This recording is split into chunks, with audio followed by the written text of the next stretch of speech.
नेता विपक्ष राहुल गांधी ने प्रेस कॉन्फ्रेंस की और हरियाणा में वोट चोरी के आरोप लगाए।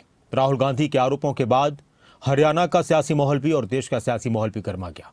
बिहार चुनाव में भी इसकी चर्चा हो रही है, गूंज सुनाई दे रही है, एक दूसरे पर वार पलटवार किए जा रहे हैं। तो वहीं हरियाणा में भी बीजेपी के नेताओं की तरफ से कांग्रेस और राहुल गांधी को घेरा जा रहा है। हरियाणा विधानसभा के पूर्व स्पीकर ज्ञानचंद गुप्ता ने खबर अभी तक से खास बातचीत के दौरान कहा कि खुद पंचकुला में भी कांग्रेस ने फर्जी वोटों के आधार पर जीत दर्ज की है। उन्होंने कांग्रेस और राहुल गांधी पर भी जमकर निशाना साधा। राष्ट्रीय गीत ही नहीं, हमारी आन बान शान है, देश की पहचान है। वंदे मातरम गीत के 150 साल पूरे हो गए हैं। 150 साल पूरे होने पर देश भर में महोत्सव मनाया जा रहा है। हरियाणा में भी सभी जिलों में कार्यक्रम किए जा रहे हैं। पंचकुला में भी एक कार्यक्रम किया गया जिसमें पूर्व स्पीकर ज्ञानचंद गुप्ता साहब पहुंचे। सर, वंदे मातरम देश की पहचान है। इस राष्ट्रीय गीत के 150 साल पूरे हो रहे हैं। इस राष्ट्रीय गीत को लेकर आप क्या कहेंगे? देखिए, 150 वर्ष पहले बंकिम चंद्र चट्टोपाध्याय द्वारा लिखित वंदे मातरम,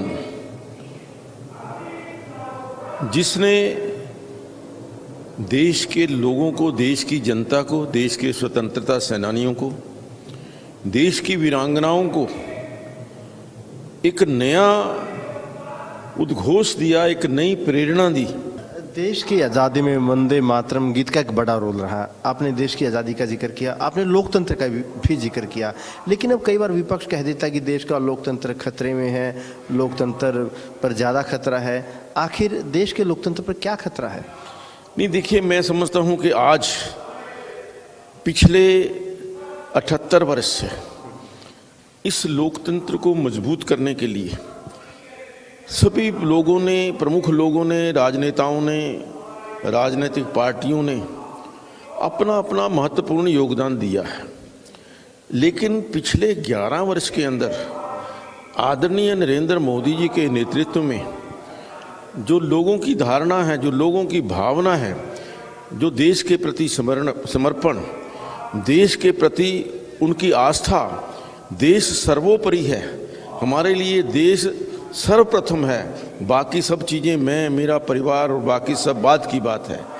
इस प्रकार की भावना जागृत करने का कार्य पिछले 11 वर्ष में आदरणीय नरेंद्र मोदी जी लगातार करते आ रहे हैं। और आज ये जो वंदे मातरम की जो 150वीं वर्षगांठ हम मनाने जा रहे हैं, महोत्सव मनाया जा रहा है, केवल यहाँ पंचकुला में नहीं, देश के पूरे कोने कोने के अंदर। एक सर सवाल राहुल गांधी का कर लेते हैं। राहुल गांधी ने प्रेस कॉन्फ्रेंस की, सीधा सीधा आरोप लगाया कि हरियाणा में 25 लाख फर्जी वोटर्स ने वोट डाले, आप लोगों ने, बीजेपी ने हरियाणा में सरकार ही चुरा ली।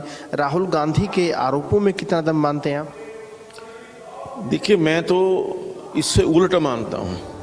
मैं खुद भुगतभोगी हूँ कि यहाँ पंचकुला के अंदर जिस प्रकार से नकली वोटों के सहारे जो वोट गलत थे, जो 15 साल 20 साल पहले ख़त्म हो जाने चाहिए थे, उन वोटों के सहारे आज कांग्रेस पार्टी यहाँ से जीती है।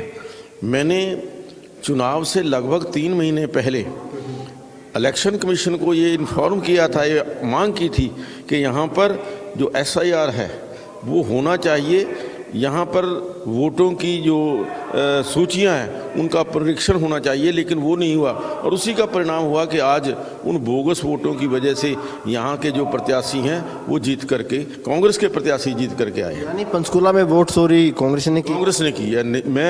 मैंने हाई कोर्ट के अंदर रिट भी डाली है और मैं उसको प्रूव भी करूँगा।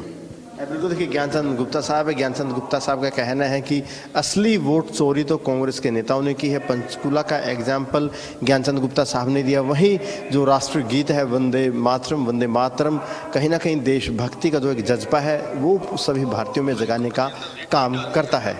कैमरामैन जस्सी के साथ अनिल मोर, खबरें अब तक, पंचकुला।